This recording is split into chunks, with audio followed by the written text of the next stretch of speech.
बीड जिल्ह्यामध्ये भीषण दुष्काळ परिस्थिती निर्माण झाली आहे। 122 प्रकल्पांपैकी केवळ 20 प्रकल्पांमध्येच पाणीसाठा शिल्लक आहे।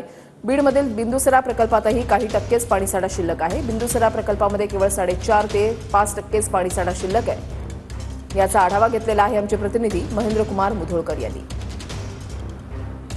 लोकसभा निवडणुकीत सर्वात जास्त चर्चेला आलेला जिल्हा म्हणजे तो बीड जिल्हा होय। मात्र याच बीड जिल्ह्याची एक दुसरी किनार आहे, ती म्हणजे बीड जिल्हा हा दुष्काळानं वेढलेला जिल्हा म्हणलं तरी आता वावगं वाटणार नाही। मी सध्या बिंदुसरा धरणावरती आहे आणि याच धरणातून आजूबाजूच्या जवळपास 18 गावांना जो आहे तो पाणी पुरवठा होतोय।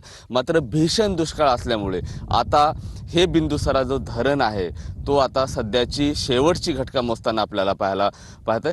कारण 10 ते 12 वर्षामध्ये पहिल्यांदाच बिंदुसरा जो धरण आहे त्याची जी पातळी आहे पाण्याची ते खालावल्याची आपल्याला इथं पाहायला मिळते। आणि हा जर परिसर जर पाहिला तर संपूर्ण परिसर हा पाण्यानं वेढलेला असायचा। मात्र आता केवळ या धरणामध्ये 4% पाणीसाठा शिल्लक आहे। एकंदरीत आता भीषण दुष्काळात शासन असेल, प्रशासन असेल आणि इथले पुढारी असतील ते आता पाण्यासाठी किंवा नागरिकांची भटकंती थांबावी यासाठी पुढाकार घेतील का, हाच खरा प्रश्न म्हणावा लागेल।